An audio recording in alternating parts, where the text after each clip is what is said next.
বাংলাদেশের টি-20 অধিনায়ক এবং দেশের সেরা ওপেনারদের একজন, তবুও তাকে নিয়ে কোনো আলোচনা নেই। বিপিএলের সরাসরি চুক্তিতে নাম নেই লিটন কুমার দাসের, অথচ তার অধীন দলটি সাম্প্রতিক সময়ে পেয়েছে বহু জয়। প্রশ্ন উঠছে, কেন দেশের সবচেয়ে আলোচিত ব্যাটারকে নিয়ে এমন নীরবতা? কেউ বলছেন ফ্র্যাঞ্চাইজিগুলো আগ্রহ হারিয়েছে, আবার অনেকে ধারণা করছেন লিটন নিজেই নিলামের বড় দামে ওঠার জন্য অপেক্ষা করছেন। তাহলে কি এবার লিটনের দাম ছুবে কোটি টাকার ঘর? চলুন পুরো গল্পটা জানা যাক।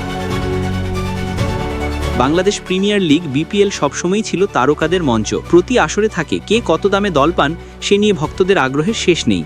কিন্তু এবারের বিপিএলের আগে তৈরি হয়েছে এক অদ্ভুত নীরবতা, বিশেষ করে বাংলাদেশের বর্তমান টি-20 অধিনায়ক লিটন কুমার দাসকে ঘিরে। যেখানে সাইফ হাসান বা নাজমুল হোসেন শান্তের মতো খেলোয়াড়রাও সরাসরি চুক্তিতে দল পেয়ে গেছেন, সেখানে লিটনের নামই নেই। এমন অবস্থায় স্বাভাবিকভাবেই প্রশ্ন উঠেছে, দেশের অধিনায়ককে ঘিরে ফ্র্যাঞ্চাইজিগুলোর আগ্রহ কোথায়? বিপিএল যেহেতু টি-20 ফরম্যাটে হয়, সেহেতু জাতীয় দলের নিয়মিত টি-20 খেলোয়াড়দের জন্যই দলগুলোর আগ্রহ থাকার কথা। সেই দিক থেকে লিটন দাস অন্যতম সেরা পছন্দ হওয়ার কথা ছিল। শুধু বাংলাদেশেরই নয়, দক্ষিণ এশিয়ারও অন্যতম স্টাইলিশ ওপেনার হিসেবে তার খ্যাতি রয়েছে। তিনি বর্তমানে বাংলাদেশের সর্বোচ্চ টি-20 রান সংগ্রাহক এবং তার নেতৃত্বে বাংলাদেশ সাম্প্রতিক সময়ে টি-20তে চমক দেখিয়েছে। তবু কেন তার নাম নেই সরাসরি চুক্তির তালিকায়? ক্রিকেট অঙ্গনের অনেকেই বলছেন এর পেছনে হয়তো লুকিয়ে আছে কৌশল। এবারের বিপিএল হচ্ছে নিলাম পদ্ধতিতে, অর্থাৎ খেলোয়াড়দের কেনাবেচা হবে বিডিং সিস্টেমে। সেক্ষেত্রে যদি কেউ সরাসরি চুক্তিতে না যায়, তাহলে নিলামের দাম অনেক বেশি ওঠার সম্ভাবনা থাকে। আর তাই অনেকেই ধারণা করছেন লিটন হয়তো নিজেই নিলামের জন্য নিজেকে ধরে রেখেছেন, যেন নিজের বাজার মূল্য আরও বাড়িয়ে নিতে পারেন। ক্রিকেট বিশ্লেষকদের মতে